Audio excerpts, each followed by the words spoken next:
बहुत ध्यानपूर्वक सुनिएगा सब लोग।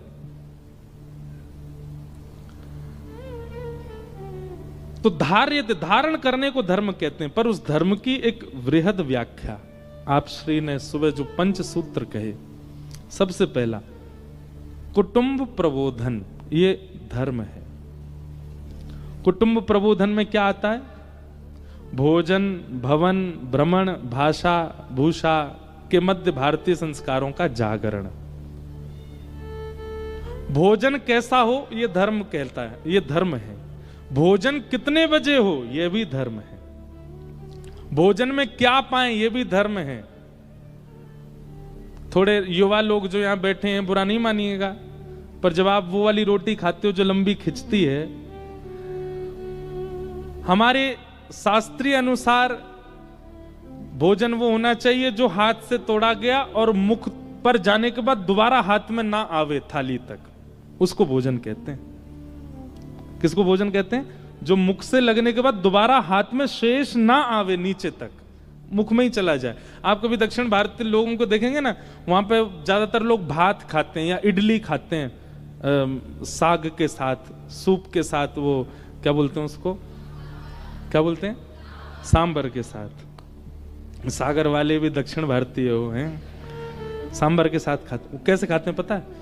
ऐसे पूरा मिला लेंगे और मिलाने के बाद वो मुख में उंगली नहीं छूने देते, ऐसे ऐसे ही पाते हैं। और आपको एक बात बताऊं, अगर आप ऐसे प्रसाद पाते हो, प्रसाद बनाया रोटी चावल जो भी है, और मुख के पास ले जाके केवल उसको ऐसे छोड़ दिया मुख में, आप उस हाथ से अगर किसी और को परोस दोगे तो वो झूठा नहीं माना जाएगा, क्योंकि आपका हाथ झूठा है ही नहीं।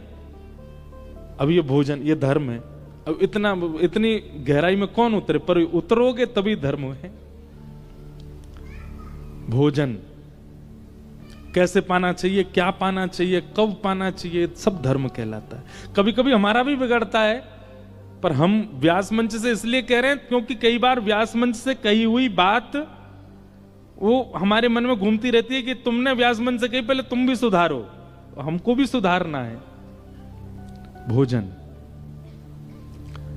फिर आया भवन। घर कैसा हो? घर ऐसा हो जहां केवल मानव ना आते हो, जहां पर कभी कभी शुभ पक्षियों का आगमन भी होता हो। घर ऐसा हो जहां कभी कभी साधकों का भी आना होता हो। घर ऐसा हो जहां पर वैष्णव आने में संकोच ना करें। भवन ऐसा बनना चाहिए। हम लोग आजकल लोग भवन किस भूमिका से बनाते हैं? मेरी बेटी कैसे रहेगी, बेटा कहां रहेगा, मां कहां रहेंगी, पिताजी कहां रहेंगे, बच्चे कहां रहेंगे, सबके भावना से घर बनता है। इसीलिए संत नहीं आते उसमें। किस भावना से घर बने? सबसे पहले विचार यही किया कि अगर सागर में कोई वैष्णव आ गए तो वो कहां रुकेंगे, उनके लिए एक स्थान। हमारे ठाकुर जी कहां विराजेंगे? भवन। कुटुंब प्रबोधन, ये पहला धर्म का स्वरूप है। फिर भ्रमण। भ्रमण भी कहां करना चाहिए, कहां जाना चाहिए, ये भी धर्म कहलाता है। हम कुछ दिन पहले कथा करने गए थे। पूछो कहां? मैं जैसी नाम बताऊंगा आप हंसोगे। गोवा। कहां गए थे? गोवा। अब देखो आप क्यों हंसे? क्योंकि आप सब जानते हैं कि वह स्थान किस चीज के लिए प्रसिद्ध है। कई बार आपको पूरी व्याख्या नहीं करनी है, केवल स्थान का नाम ले देना। उस स्थान के नाम से ही लोग समझ जाएंगे, ओहो तो वहां पर ये भी किया होगा, वहां पर ऐसा भी हुआ होगा, वहां पर यह भी हुआ होगा। कई स्थान नाम से ही बदनाम है, पर हमने वहां जाके भी कथा ही करी। और कथा का समय भी पता है क्या था? सुबह 5:30 बजे ब्रह्म मुहूर्त में। ब्रह्म मुहूर्त में कथा करते थे समुद्र के तट पर बैठ के। पर कुछ स्थान ऐसे हैं वहां का नाम लेते ही सामने वाले के नेत्र बंद हो जाते हैं, मुख प्रसन्न हो जाता है, चित्त शीतल हो जाता है। कहां गए थे? हम बरसाना गए थे। आहा, सुनने वाले के नेत्र तुरंत बंद। आहा, बरसाने से आए हैं। कहां गए थे? अयोध्या जी गए थे।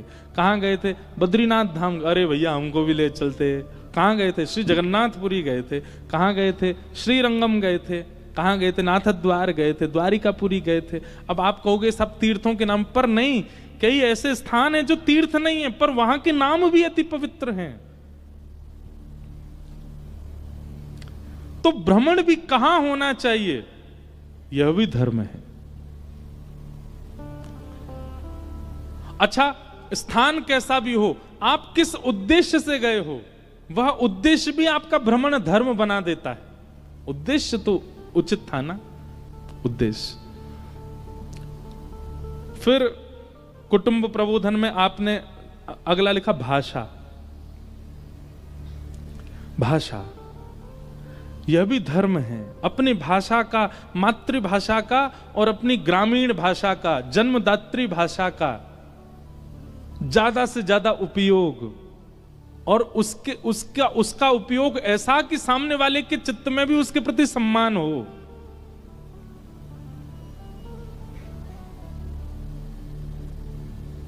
आपके यहां की बुंदेलखंडी भाषा बहुत अच्छी लगती है, हमसे बोलनी नहीं आती पर बहुत प्यारी लगती है। ऐसी हमारी ब्रज भाषा, वो भी बड़ी प्यारी है। भाषाएं सारी प्यारी हैं, पर उन भाषाओं का दुरुपयोग आजकल सोशल मीडिया बहुत करता है और उसको फिर उस परिप्रेक्ष्य में प्रस्तावित कर देता है कि फिर वो मजाक का पात्र बन जाते हैं। बुंदेलखंड की भाषा, अरे मैं लेके नहीं आया, आज एक भैया हमको एक भजन लिख के दे गए थे सुबह, बोले बुंदेलखंडी भाषा में। मैंने कहा अच्छा, अब मुझे पूरा तो याद नहीं पर उसमें ऐसा लिखा था, राम जी बजाएंगे सबको बैंड। मैंने कहा भैया ये क्या लिखा आपने, अब है तो बुंदेलखंडी भाषा में था, वो मुझे याद नहीं है पर उसमें बैंड शब्द मुझे याद है कि सबका बजेगा बैंड था वो। हैं हाँ, राम धई सबको बजे हैं बैंड। बताओ, अब है तो ये बुंदेलखंडी भाषा पर उसमें बैंड बज रहा है सबका। भाषा की पवित्रता, भाषा की शुद्धता और भाषा सुनने वाले को भी आपकी भाषा के प्रति सम्मान धर्म है।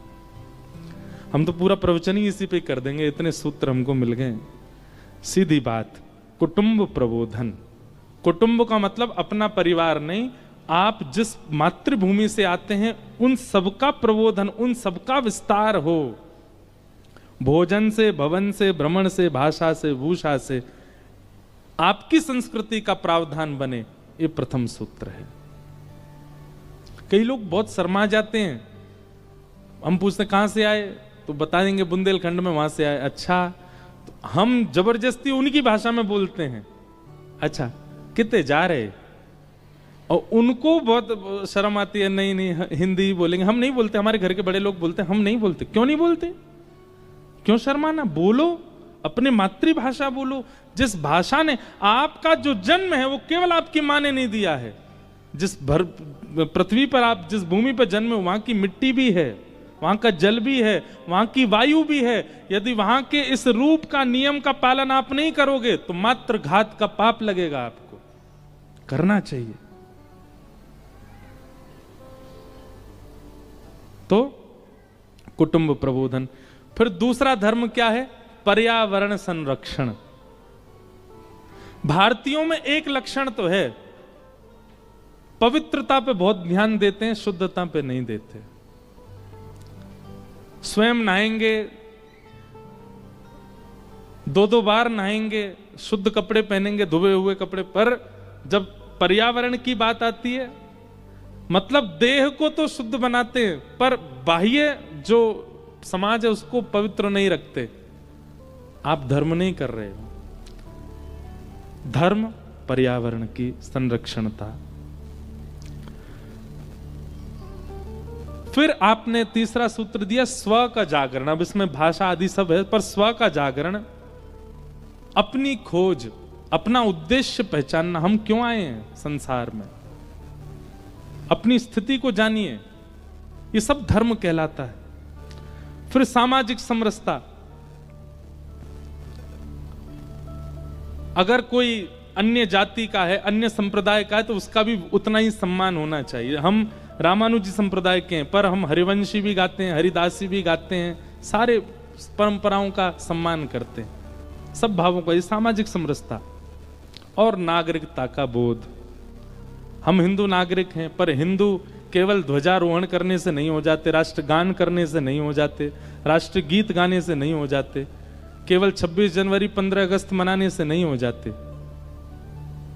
हम अपने नगर को कितना स्वच्छ रखते हैं, हम अपनी दिनचर्या कैसी रखते हैं, हम गाड़ी कैसे चलाते हैं, बाइक कैसे चलाते हैं, हेलमेट पहनते हैं कि नहीं, ये सब कुछ, ये सब धर्म के अंतर्गत आता है। लेकिन भागवत जी का उद्देश्य क्या है? परम धर्म। पर परम धर्म आप तभी कर पाओगे जब धर्म की स्थिति बनी होगी। और परम धर्म क्या है? परम धर्म जिससे वह लोक पवित्र होता है, जिससे उस लोक की प्राप्ति शुद्ध होती है। जितने भी वैष्णवों के नाम लीजिए, गोस्वामी तुलसीदास जी महाराज का लीजिए, कबीरदास जी का लीजिए, रैदास जी का लीजिए, इन सब ने अपने यहां के धर्मों का भी पालन किया और परम धर्म को भी शुद्ध बनाया। परम धर्मावली व्यक्ति का तन भले ही नहीं होगा, पर उसका नाम दसों दिशाओं में युगों युगों तक रहता है। ये परम धर्मावली व्यक्ति का लक्षण है। भागवत जी क्या कराती हैं? परम धर्म। धर्म का मतलब देह का उद्धार और परम धर्म का मतलब आत्मा का उद्धार। और भागवत जी का उद्देश्य क्या है? परम धर्म। परम धर्म। आप कथा में बैठे हैं, यहां देह उद्धार नहीं हो रहा है, यहां आत्म उद्धार हो रहा है। यहां पर आत्मा को ही चैन मिल रहा है।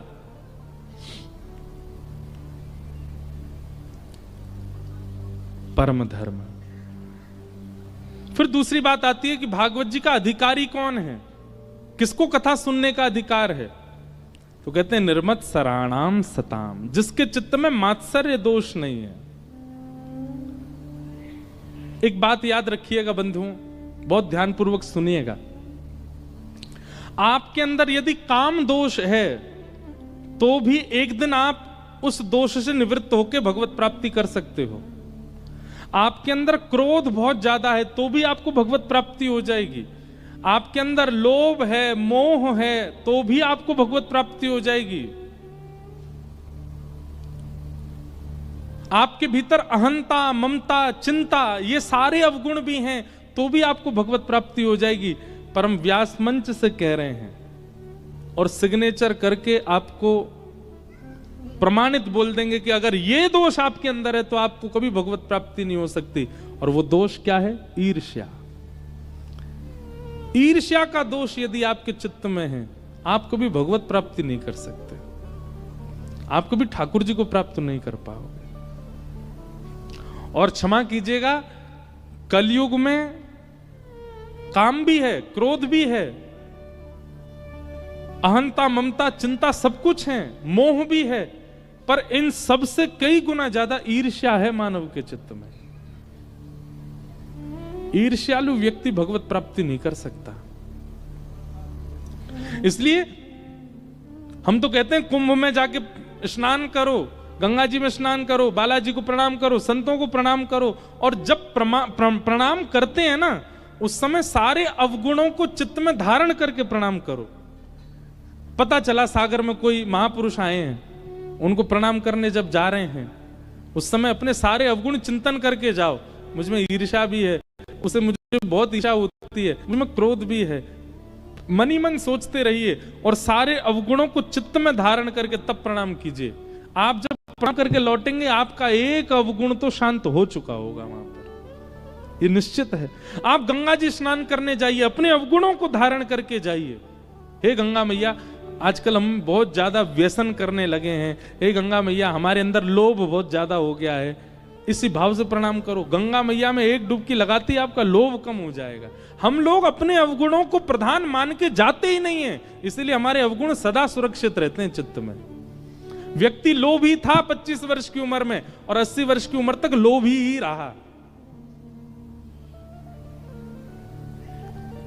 25 वर्ष की उम्र में कामी था, 90 वर्ष तक काम गया ही नहीं उसके चित्त से। ऐसा व्यक्ति, उसका जीवन व्यर्थ हो गया, क्योंकि उसने दोष निवृत्त किए नहीं अपने। गंगा मिलने के बाद भी, कथा मिलने के बाद भी, महत्पुरुषों का आशीर्वाद मिलने के बाद भी वह पवित्र नहीं कर पाया स्वयं को।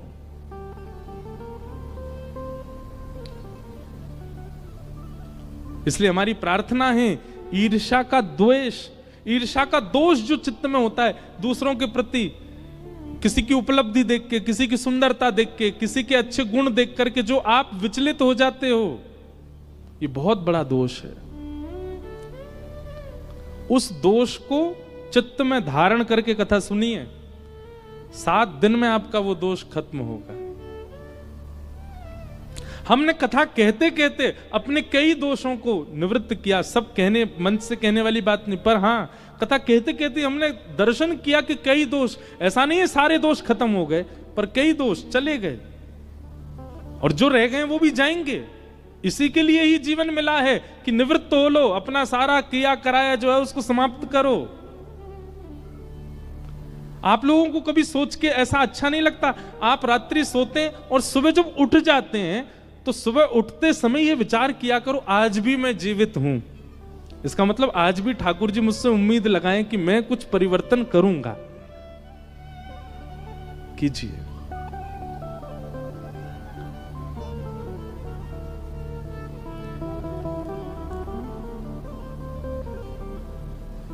दोष निवृत्त, और उसमें भी ईर्ष्या तो बिल्कुल नहीं हो, काम रखे रहो, क्रोध रखे रहो, लोभ रखे रहो, ये सब धीरे धीरे चले जाएंगे। पर ईर्ष्या यदि आपके चित्त में है, आप दुनिया की सारी उपलब्धियां प्राप्त कर लोगे पर वृंदावन चंद श्री कृष्ण कभी प्राप्त नहीं होंगे। ईर्ष्या नहीं, और ईर्ष्या भगवत प्रणाम, वैष्णव प्रणाम और कथा श्रवण से ही जा सकती है। सत्संग सब चीजों की औषधि है, इससे सब होना संभव है। तीसरी बात, वैद्यं वास्तवमत्र वस्तु शिवदं तापत्रयोन्मूलनम्। विषय, अधिकारी, अब आया संबंध। भागवत हमारा किससे संबंध कराती है?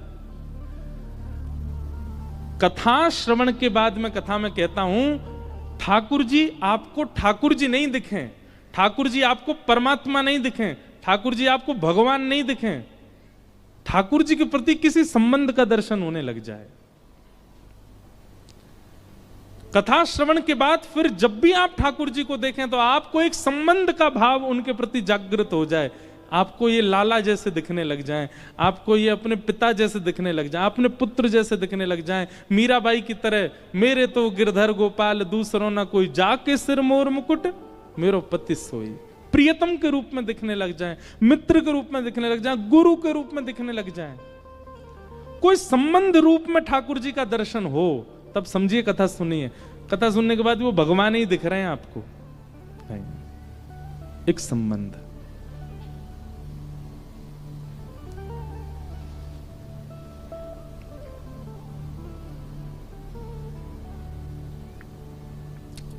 संबंध ठाकुर जी से हो। कितने हमारे वैष्णवों के चरित्र ऐसे आते हैं जिन्होंने ठाकुर जी से संबंध बनाया और ठाकुर जी ने उस संबंध को निभाया, ठाकुर जी ने निभाया।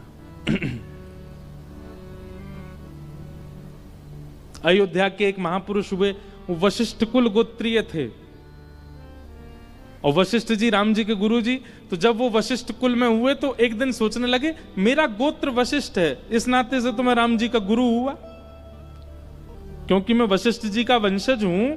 तो भाई गुरु के वंश में जो भी होता है सब गुरु ही होते हैं, गुरु पुत्र भी गुरु होता है, गुरु नाती भी गुरु होता है, गुरु परनाती भी गुरु होता है, सब गुरु ही होते हैं। और दिन तो भगवान मान के दर्शन करने जाते थे राम जी का, लेकिन आज सोच के गए नहीं हम तो वशिष्ठ को, हमारे तो चेला हैं ये। और दिन तो ऐसे जाते थे राम जी को दर्शन करने, आज गए ऐसे। जुग जुग जियो राम लला, सदा प्रसन्न रहो, हमारा बहुत बहुत आशीर्वाद, तुमको कभी किसी की आंच नहीं आवे। और वहां दर्शनार्थी सब देखे बोले बाबा पागल हो गया, देख क्या कर रहा है, राम जी को आशीर्वाद दे रहा है। और सिया जी से कहो हम गुरु जी हैं, थोड़ा घूंघट कर लिया करें, हमको देख के गुरु जी के सामने थोड़ा संकोच कर लिया करें। और लखनलाल से कहो ये बहुत चौड़े रहते हैं, कभी कभी प्रणाम किया करें हमको। और रामलला तुम प्रसन्न रहो, भोजन किया कि नहीं किया। सब हंस रहे थे वहां पे, बोले देखो ये क्या बात बना रहे हैं यहां खड़े खड़े। महाराज उस दिन तो वो चले गए, अगले दिन जब वो दर्शन करने के लिए आए तो पुजारी जी उस समय वहां थे नहीं, कहीं गए हुए थे, कुछ लोग ही दर्शन कर रहे थे। कनक बिहारी जी है ना अयोध्या, वहां की घटना है। जैसे ही उनका आगमन हुआ, कल वो कह के गए थे सिया जी से कहो ने घूंघट कर लिया करें, अपने आप ही सीता जी की तरफ का जो द्वार था वो अपने आप ही लग गया, सीता जी घूंघट में आ गई कि गुरु जी आए हैं सामने। उनके नेत्र सजल हो गए। पुजारी जी को देखो बेचारी बहू घूंघट कर रही है हमसे, देखो कैसे आगे पडला कर लिया है। तब भी नहीं माने कोई उनकी बात, बोले अरे हवा चल गई होगी जोर से, अपने आप पडला लग गया है। राम जी की सवारी निकली पालकी पर, पालकी में सवारी जा रही थी, सब लोग जय जयकार करते हुए जा रहे थे। जैसे ही उन व्यक्ति के घर के सामने पालकी पहुंची तो राम जी का जो मुकुट था वो अपने आप नीचे आ गया, तुरंत पालकी रोक दी गई। पुजारी जी बोले अरे मुकुट बढ़ गया ठाकुर जी का, पहनाओ। मुकुट धारण कराने लगे, पालकी जैसे ही उठाई फिर मुकुट गिर गया, फिर दोबारा रोक के फिर मुकुट धारण कराया। वो महात्मा छत पे खड़े खड़े देख रहे थे। अरे पुजारी जी नहीं पहनेंगे, गुरु जी के सामने मुकुट थोड़ी पहनेंगे, एक मुकुट गिर के ही रखेंगे, बिना मुकुट के ले जाओ। आप कहेंगे महाराज जी कही सुनी बात है। आज भी राम जी की जब पालकी निकलती है ना, उन महापुरुष का घर जब भी आता है, ये तो बहुत पुरानी घटना है पर उनका निवास आज भी हमने सुना अयोध्या के लोगों से, आज भी वहां से राम जी की जब पालकी निकलती है तो राम जी अपने आप ही मुकुट उतार देते हैं। ये हमारे गुरु जी का घर है, आज तक राम जी संबंध निभा रहे हैं गुरु शिष्य का। इसी कलिकाल में कुछ वर्षों पुरानी घटना, लेकिन संबंध आपके चाहने से नहीं होना चाहिए। आपके मन में वो छवि ठाकुर जी की उसी संबंध की दिखने लग जाए। आपको ठाकुर जी वैसे ही दिख रहे हैं। कोई जगत प्रशंसा के लिए या जगत में बहुत नाम के लिए वो संबंध हुआ तो नरक जाना पड़ेगा। कहीं आपने इसलिए किया कि मैं सबको दिखा सकूं, देखो मैं ठाकुर जी को ये मानता हूं, तो नरकगामी हो जाओगे आप। आपके स्वप्न में, आपके आभास में, आपके हृदय में, आपके स्वभाव में, चिंतन में फिर वैसे ही दिखते हैं आपको। आप जब जब ठाकुर जी को दिखते हो, आपको ठाकुर जी के रूप में अब जो भी संबंध आपका वही दिखते हैं, तो ही आपका संबंध सार्थक है। पर संबंध होना चाहिए। वैद्यम वास्तवमत्र वस्तु शिवदम, भागवत जी संबंध कराती है ठाकुर जी से। और जब तक संबंध के रूप में ठाकुर जी ना दिखें, केवल परमात्मा दिख रहे हैं, कथा सुनते रहिए सुनते रहिए, एक दिन तो आएगा ठाकुर जी अपने आप ही स्वप्न में या स्वभाव में या मन में अपना संबंध बता देंगे कि मैं आपको इस रूप में मिलूंगा, और फिर वही रूप ठाकुर जी का स्वीकार करो। मित्र के रूप में हूं, गुरु के रूप में हूं, प्रियतम के रूप में हूं, जिस रूप में भी चाहे।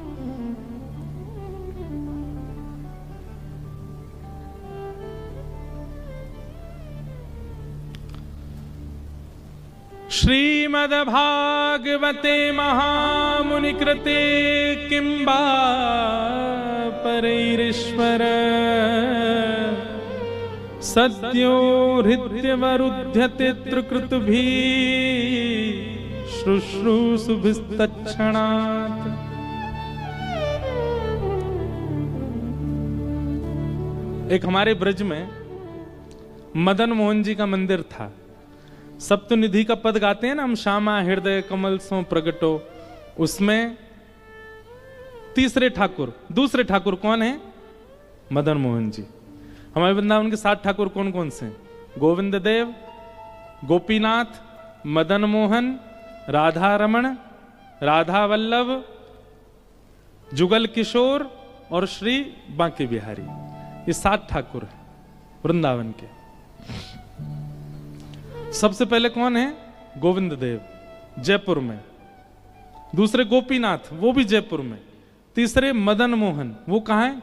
करौली, राजस्थान में। ये सब मुगलों के बाद और कई कारणों से 4 ठाकुर हमारे ब्रज से बाहर गए। गोविंद देव, गोपीनाथ, मदन मोहन और आपके पन्ना में विराजमान जुगल किशोर। तो मदन मोहन जी के एक परम उपासक थे, उनका नाम था काले खां। क्या नाम था? काले खां। मुस्लिम थे। बड़ी अच्छी कथा उनकी। काले खां के विषय में वर्णन आता है कि काले खां जो थे वो करौली राजस्थान में रहते थे और वो मंदिर नहीं जाते थे, केवल घर चलाने के लिए काम ढूंढा था उन्होंने, और उनको काम क्या मिला था? झाड़ू लगाने का। मंदिर में झाड़ू लगाते थे, मंदिर में नित्य झाड़ू लगाते,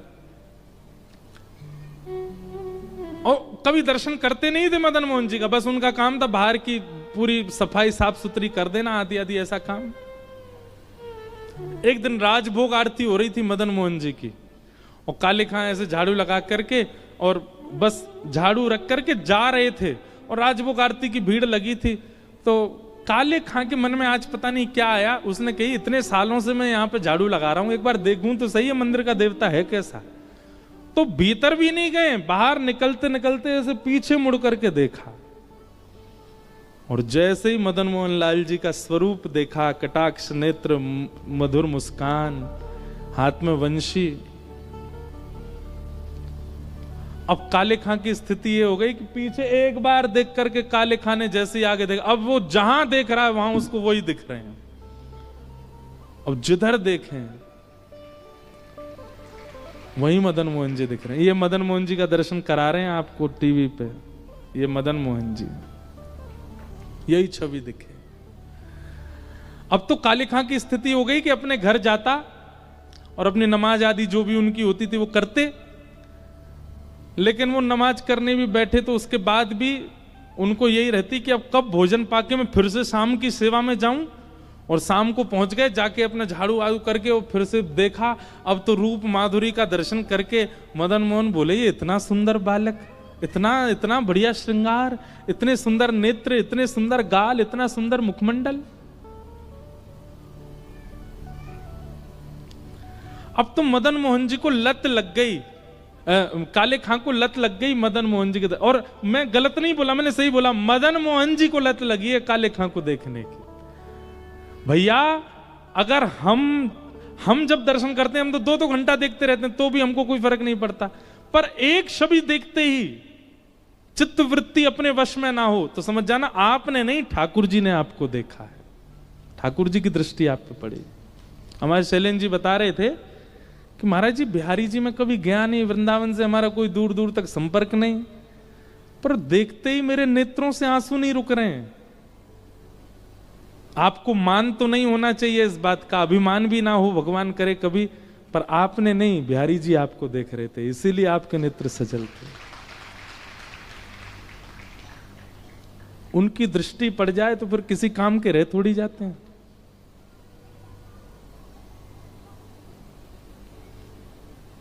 काले खां, अब तो उनकी स्थिति ऐसी हो गई, दिन रात मदन मोहन जी में ही बैठे रहते।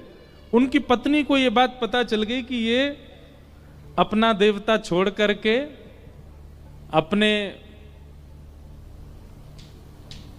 परमात्मा को छोड़ के दूसरों के परमात्मा को भजने लगे। काले खां के कोई संतान नहीं थी और उनकी पत्नी ने सारा आरोप लगा दिया मदन मोहन जी पे। बोली कि तुम्हारे संतान इसीलिए नहीं है, हम दोनों के बालक इसीलिए नहीं हो रहे हैं क्योंकि तुम हमारे भगवान को तो मनाते नहीं हो, ये हिंदुओं के भगवान को मना रहे हो। हमारे भगवान को मनाओगे तो संतान होगी ना हमारे घर में। और इस बात का इतना आरोप लगाने लगे काले खां के ऊपर।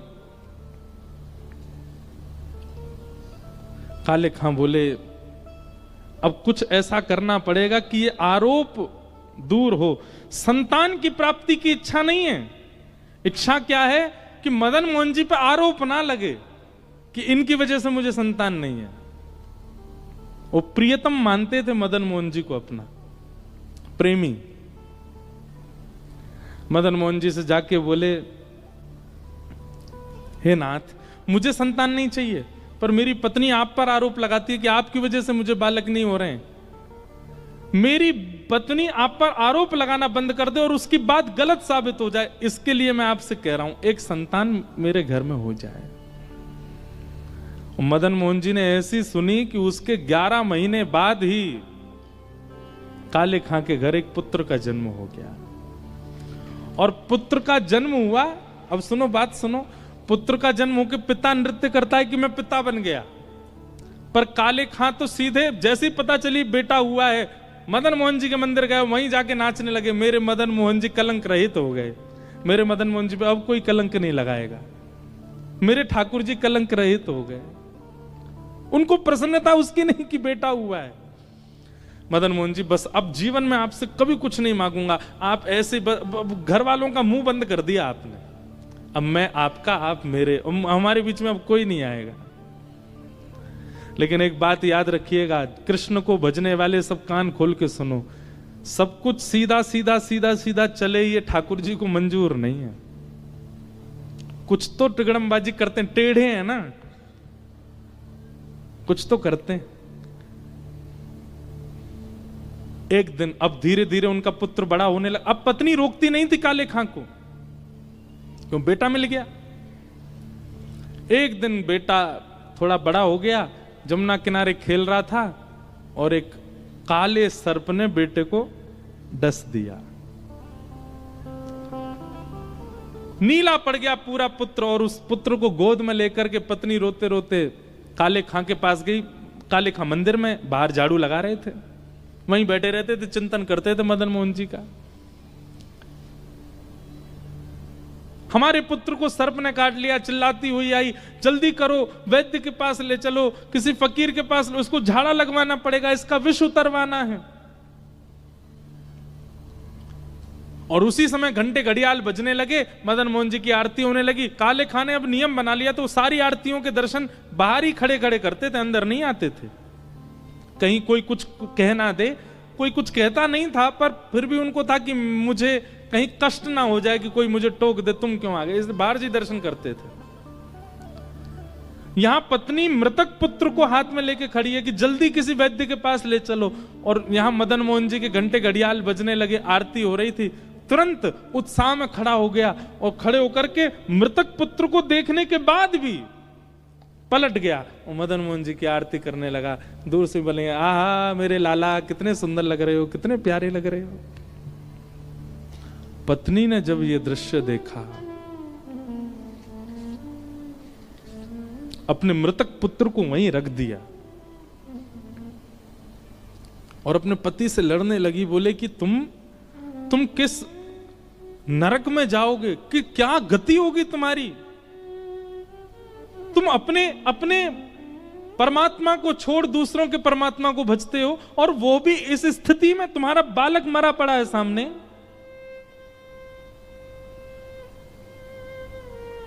यदि आज ये बालक जीवित नहीं हुआ, तुमसे तो कुछ नहीं कहूंगी मैं भी अपने प्राण यहीं त्याग दूंगी, और मेरा और तुम्हारे पुत्र दोनों के मरने का सारा आरोप लगेगा इस मदन मोहन लाल को।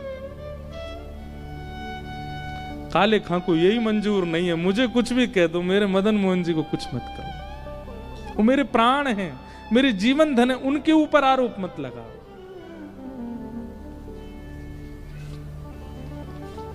मदन मोहन जी की आरती चल रही है और पत्नी यहां पर अपने प्राण त्यागने की बात कर रही है। यदि मेरा पुत्र जीवित नहीं हुआ ये आरती विश्राम होने तक, तो मैं भी प्राण त्याग दूंगी। और दोनों के मरने का सुन लो सब गांव वालों और सब शहर वालों, सब दुकानदारों, हम दोनों के मरने का आरोप मदन मोहन लाल, इन्हीं की वजह से ही मरेंगे हम दोनों। काले खां के नेत्र सजल हो गए, अपने मधुर मदन मोहन जी को देख रहे हैं। तो काले खां ने उर्दू में एक पद गाया मदन मोहन जी का कि मुसफ़्फ़क़ सफीक रफीक दिल दोस्त मेरे, ठाकुर जी से कह रहे हैं, मेरी नजदीकी हकीकी ख्याल कीजिए, मेहरबान कदरदान आला तू जहान बीच, मुझसे गरीबों का गुनाह माफ कीजिए, काले बेकरार खड़ा तेरे दरबार बीच, नंद के कुमार जरा गौर अब कीजिए। हिंदुओं के नाथ तो हमारा कोई दावा नहीं। अंतिम पंक्ति इतनी सुंदर है। अगर आप हिंदुओं के भगवान हो केवल, तो मेरी पत्नी भी मर जाए, बेटा भी मर जाए, मैं भी मर जाऊं, लेकिन मैंने विश्व को आपको जगन्नाथ कहते हुए सुना है। हो जगत के नाथ तो हमारी खैर लीजिए। जैसे ये बात कही, हिंदुओं के नाथ तो हमारा कोई दावा नहीं, पर जगत के हो नाथ तो हमारी सुध लीजिए। अगर आप जगन्नाथ हैं तो जगत में तो मैं भी आता हूं।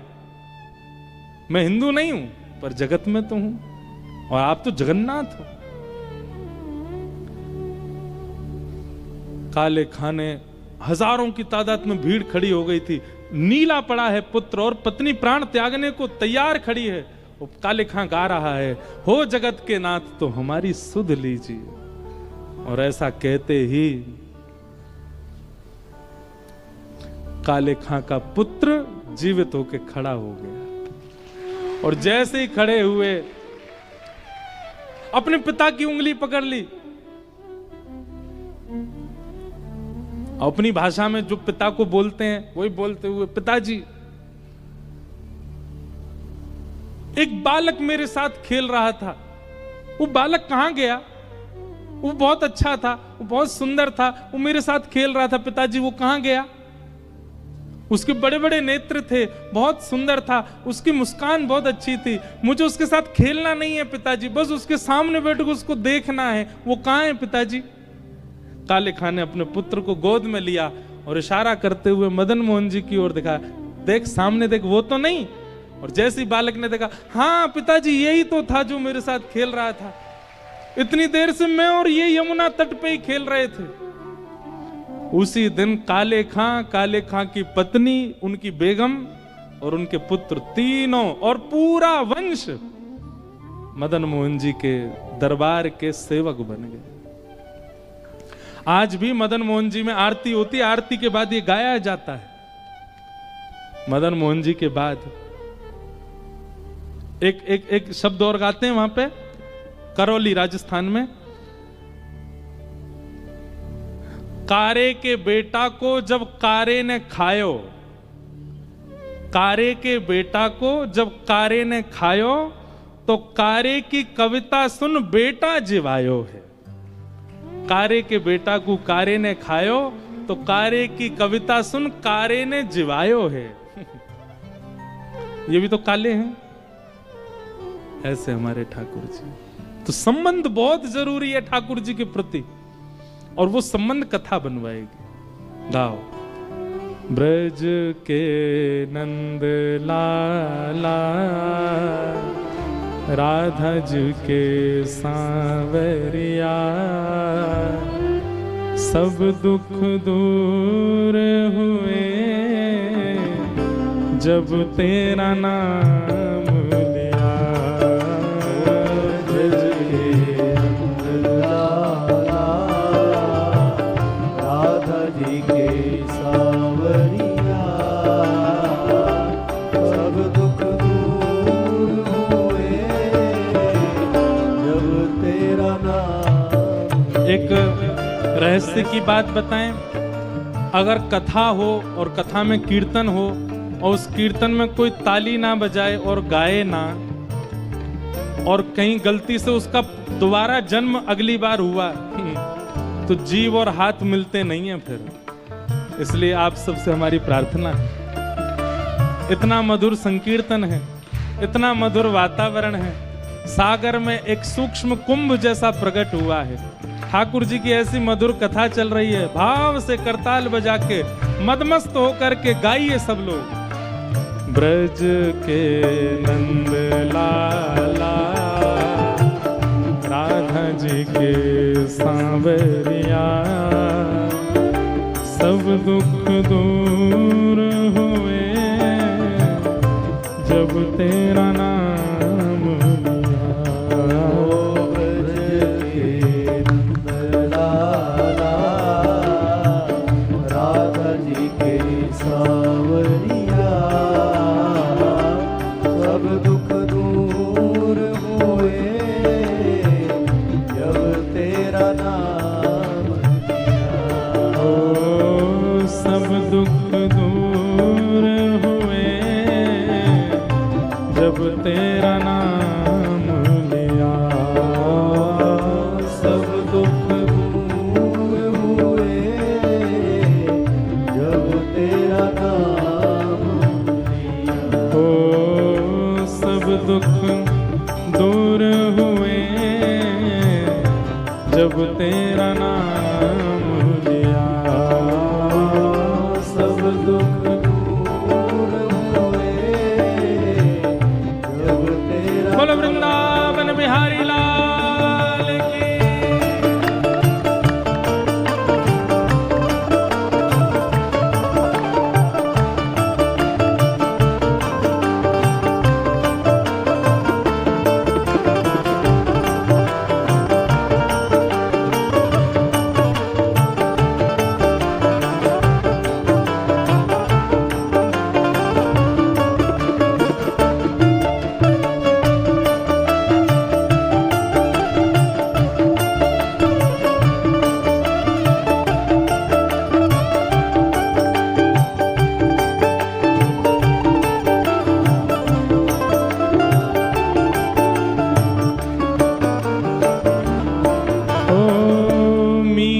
पुकारे तुम्हें गिरधर गोपाला।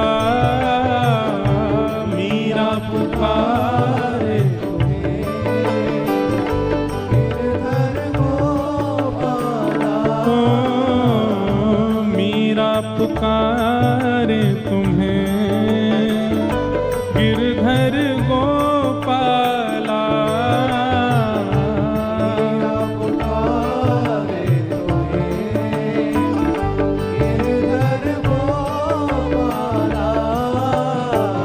ढल गया अमृत में विष का भरा प्याला।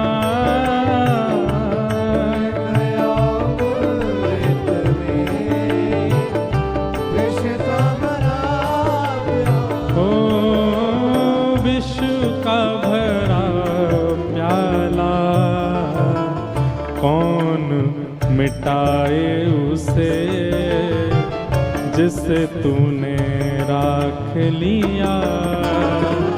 सब दुख दूर हुए जब तेरा नाम लिया। सब दुख दूर हुए जब तेरा नाम लिया। ओ सब दुख दूर हुए जब तेरा नाम लिया। सब दुख दूर हुए जब कहो तेरा नाम। ओ ब्रज के नंद लाला राधा जी के सांवरिया। सब दुख दूर हुए जब तेरा नाम लिया। सब दुख दूर हुए जब तेरा नाम लिया। और देख रहे हो तुम मेरे दुखड़े सारे। देख रहे हो तुम मेरे दुखड़े सारे। देख रहे हो तुम मेरे दुखड़े सारे। देख रहे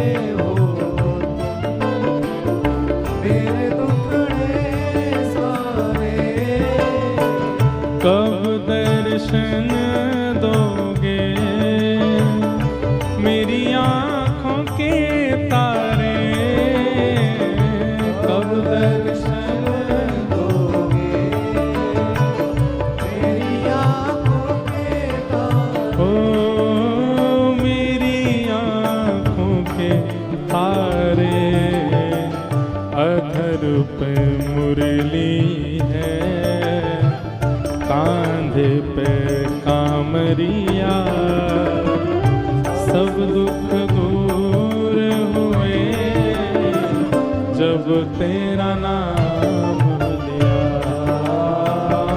सब दुख दूर हुए जब तेरा नाम। गाओ भाव से।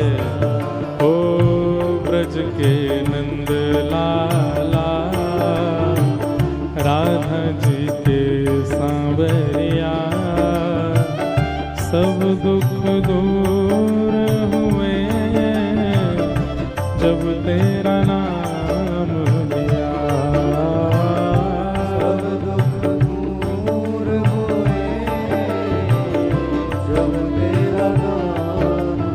ओ सब दुख दूर हुए जब तेरा नाम लिया। सब दुख दूर हुए जब तेरा नाम। गोविंद मेरो है गोपाल मेरो है गोविंद मेरो है गोपाल मेरो है। हे गोविंद मेरो है गोपाल मेरो है। गोविंद मेरो है गोपाल मेरो है। हे मेरा बांके बिहारी नंदलाल मेरो है। मेरा बांके बिहारी नंदलाल मेरो है। हे मेरा बांके बिहारी नंदलाल मेरो है। मेरा बांके बिहारी नंदलाल मेरो है। हे प्यारो गिरिवर धारी गोपाल मेरो है। गिरिवरधारी गोपाल मेरो है। राधा रमण बिहारी नंदलाल मेरो है। रमण बिहारी नंदलाल मेरो है। हे सेवा कुंज बिहारी नंदलाल मेरो है। सेवा बिहारी नंदलाल मेरो है। राधा वल्लभ बिहारी गोपाल मेरो है। वल्लभ बिहारी गोपाल मेरो हे गोविंद मेरो है गोपाल मेरो है। गोविंद मेरो है गोपाल मेरो हे गोविंद मेरो है गोपाल मेरो है।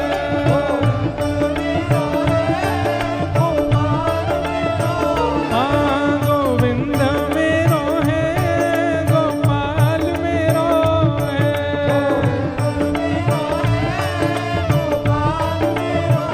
ओ मेरा बांके बिहारी नंदलाल मेरो है।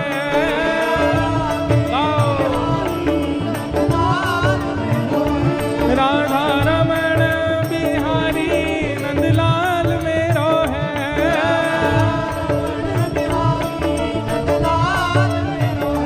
सेवा कुंज बिहारी गोपाल मेरो है। सेवा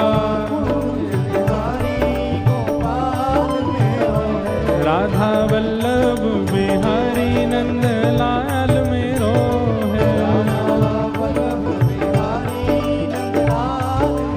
हे जुगल किशोर बिहारी गोपाल मेरो है।